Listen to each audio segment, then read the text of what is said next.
Stop waiting for perfect English. Start speaking the one you have. Every word you say today builds the confidence you want tomorrow. Let's make English simple.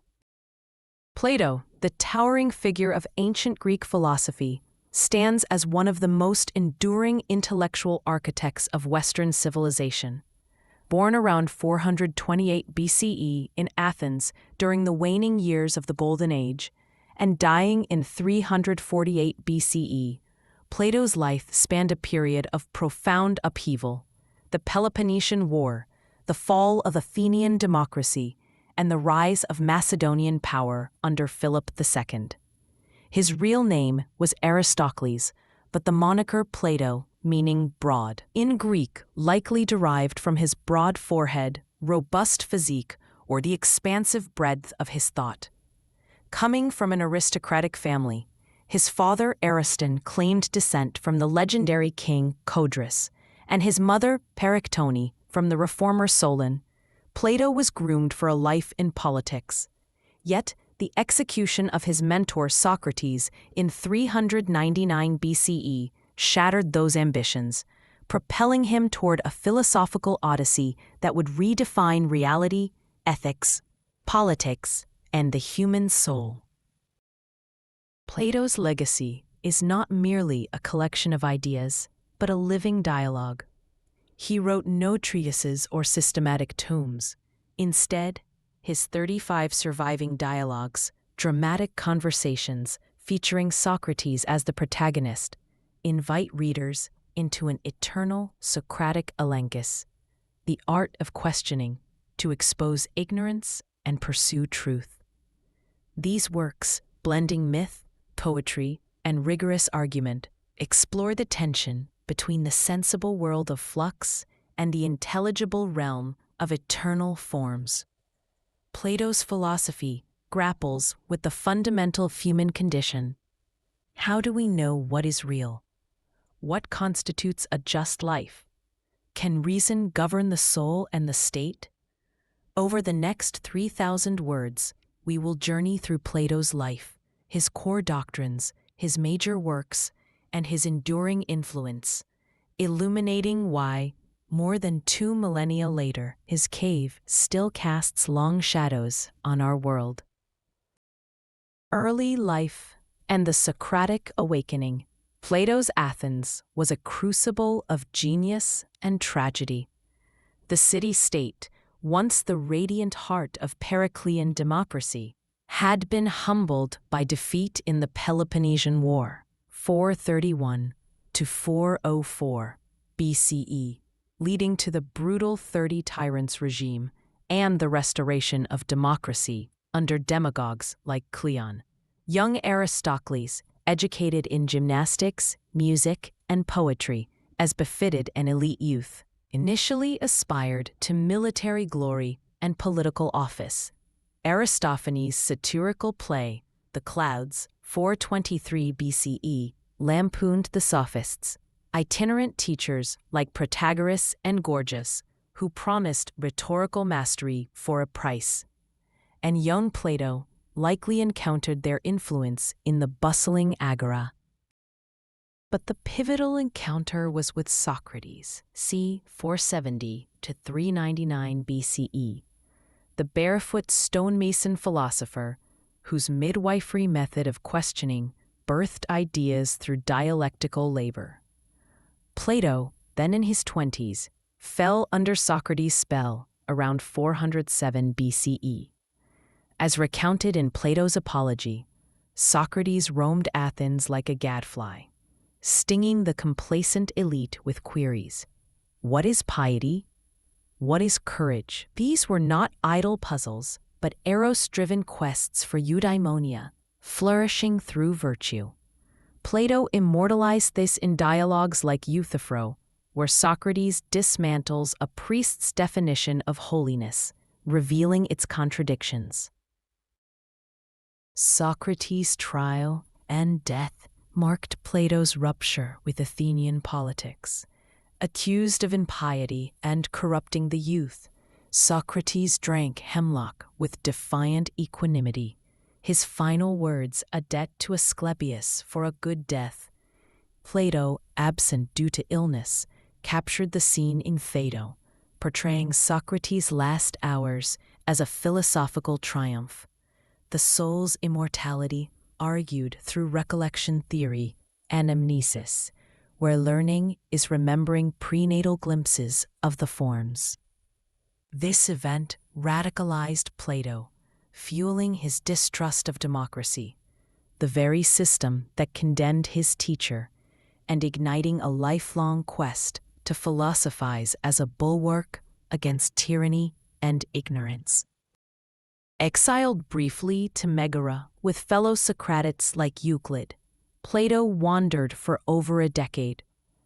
He visited Cyrene, modern Libya, studying mathematics with Theodorus, Italy, imbibing Pythagorean mysticism from Archytas in Tarentum, and Egypt, where priests may have inspired his cosmological myths.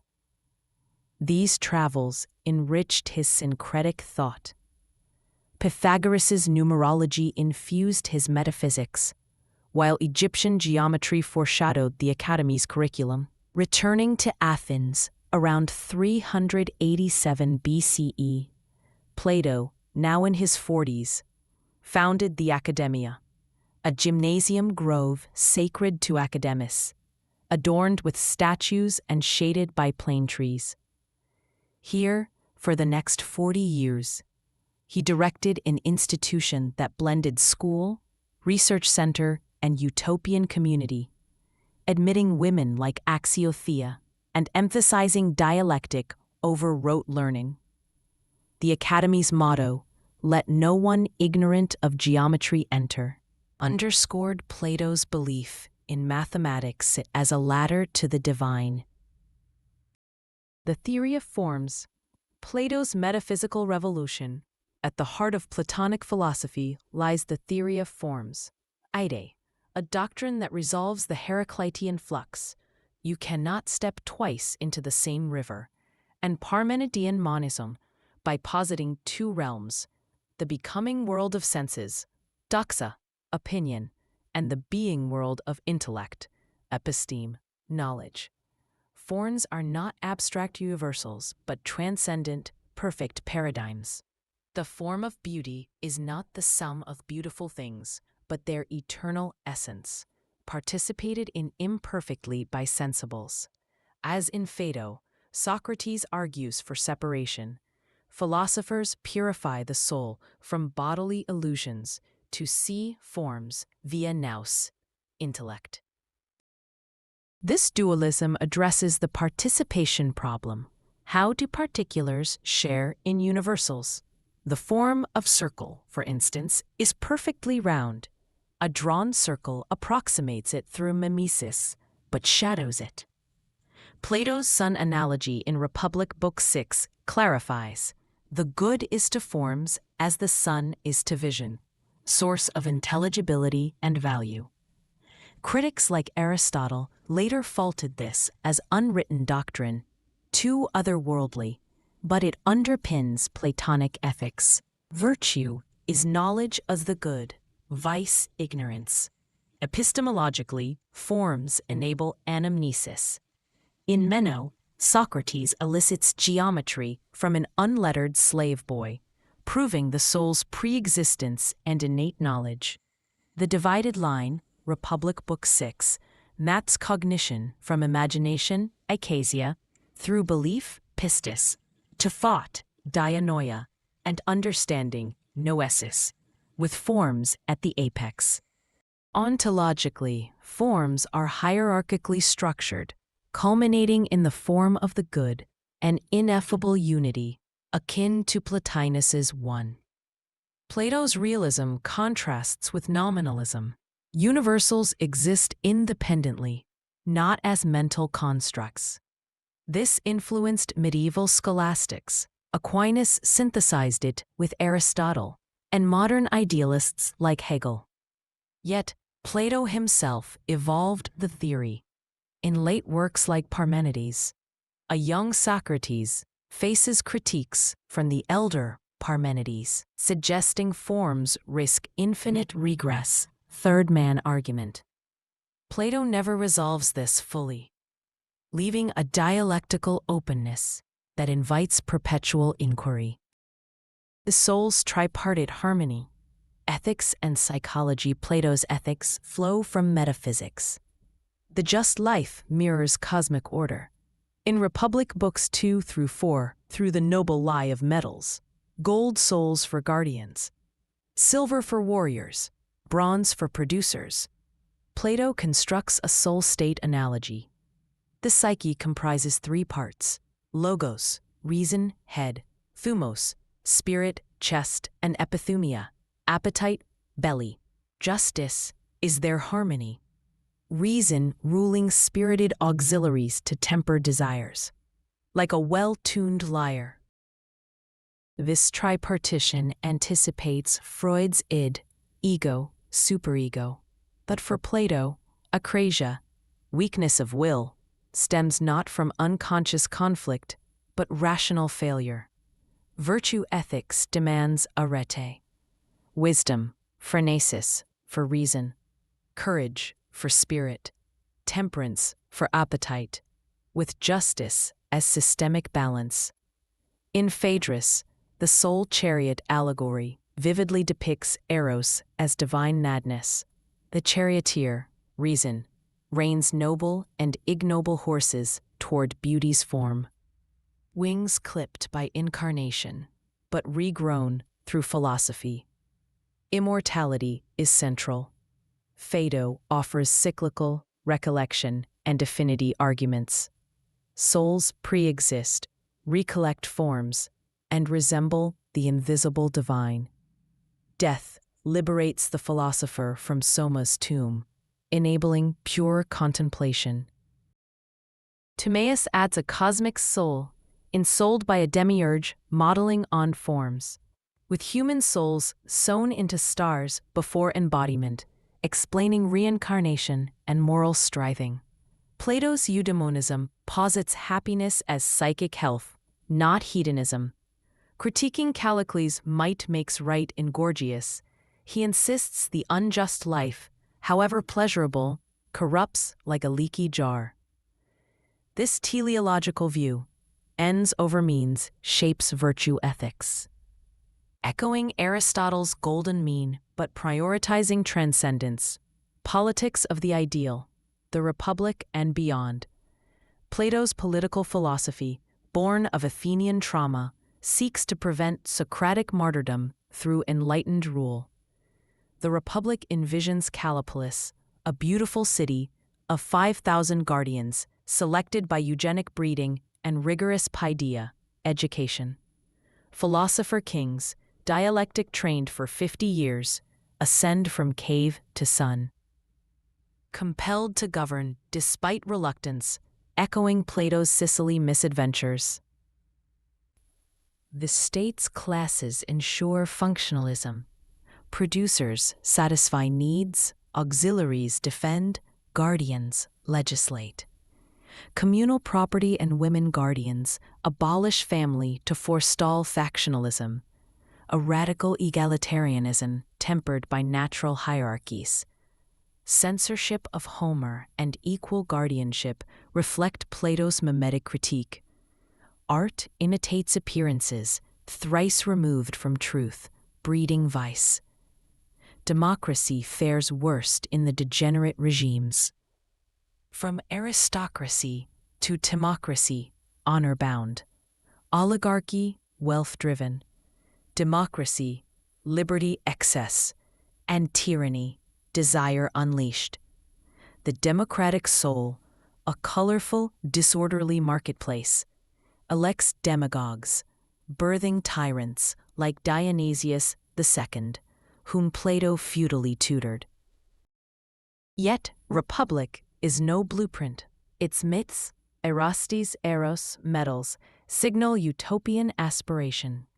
Laws, Plato's late practical dialogue, proposes Magnesia, a second-best city with 5,040 citizens, nocturnal council, and religion as civic glue. balancing idealism with compromise. Here, preludes persuade rather than coerce, hinting at liberal leanings. Plato's anti-relativism rebukes sophists. Truth is objective, justice universal. This elitism, guardians as cognitive aristocracy, draws Popper's open society critique as proto-totalitarian, ignoring individual rights. Defenders note its anti-tyrannical intent. Education liberates, not indoctrinates. Modern echoes abound in Rawls' Veil of Ignorance or Nussbaum's Capabilities approach.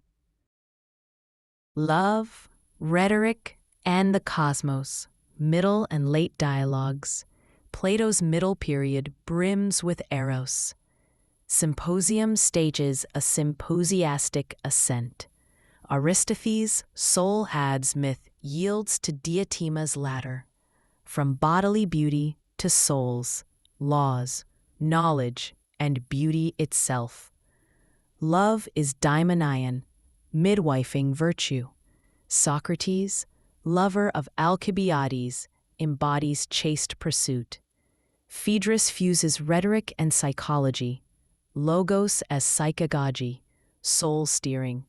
Critiquing Lysias's opportunistic speech, Plato demands dialectical oratory, collecting and dividing forms. For truth's pharmacy, pharmakon, the cicadas myth rewards philosophical lovers with reincarnation as astronomers. Cosmology crowns late works. Timaeus narrates a demiurge crafting the cosmos from chaotic chora, receptacle, imposing mathematical forms, the world's a living god, spherical and golden ratioed. Time as moving image of eternity, births planets. Human body as microcosm, with humor's echoing elements, fire, air, water, earth. Critias appends Atlantis, a hubristic island sunk by divine wrath, as cautionary myth, possibly inspired by Solon's Egyptian tales. Sophist and statesman refine ontology. The Stranger from Elia dissects sophistry as illusory production, introduces the megagenus, being, non-being, and divides statesmanship into weaving virtues. These method dialogues showcase collection division, Plato's hermeneutic tool. The Academy and legacy, seeds of eternity. The Academy thrived as a dynamo. Speusippus succeeded Plato. Aristotle bolted for Macedon, then founded the Lyceum. Women and slaves studied. Mathematics, Eudoxus's proportions, and astronomy flourished. Plato's unwritten doctrines, paris apeiron, limit, unlimited, hinted at Pythagorean depths, later Neoplatonized by Plotinus. Plato's influence cascades, Roman Stoics, Cicero's Republic translation, Christian fathers, Augustine's forms as divine ideas, Islamic philosophers, Al-Farabi's virtuous city, Renaissance humanists, Ficino's Platonic Academy, and Enlightenment thinkers, Leibniz's monads, Kant's noumena, phenomena, echoes dualism, Heidegger's being unfolds Platonic concerns. Critiques persist. Feminist rereadings reclaim Diotima. Post-colonial views interrogate Eurocentrism. Analytic philosophers dissect arguments, e.g., Vlastos on Socratic irony. Yet Plato endures, his dialogues as therapeutic mirrors, per Nussbaum. In our era of post-truth, the cave allegory warns, screens flicker shadows, algorithms chain us. Philosopher kings? Perhaps citizen philosophers, dialectically engaged. As Theaetetus ends, the unexamined life is not worth living. Socrates' sting, Plato's gift. Plato died quietly, perhaps mid-dialogue, buried in the Academy. His epitaph? None needed. His words, etched in eternity, summon us upward. Plato in the modern world, echoes and challenges. To grasp Plato's vitality, consider his permeation of contemporary discourse. In political theory, republics' meritocracy fuels debates on technocracy versus populism. During the 2016 U.S. election, commentators invoked the ship of state metaphor from Republic Book 6, democracy as a leaky vessel steered by ignorant sailors ousting the navigator. Similarly, in AI ethics, Plato's forms inspire debates on whether machine learning mimics true intelligence or mere shadow play. Can algorithms access the good, or do they entangle in the sensible? Educationally, the Academy prefigures liberal arts, STEM fused with humanities, dialectic as critical thinking. John Dewey praised Plato's experiential learning, while Paulo Freire's pedagogy of the oppressed echoes the cave's liberation as conscientization. Yet, Plato's eugenics and censorship provoke. In #MeToo era, does communal guardianship empower or erase? Psychologically, the tripartite soul anticipates cognitive behavioral therapy, reason reframing irrational appetites. Julia Kristova's Tales of Love rereads Symposium through psychoanalysis, Eros as objections cure.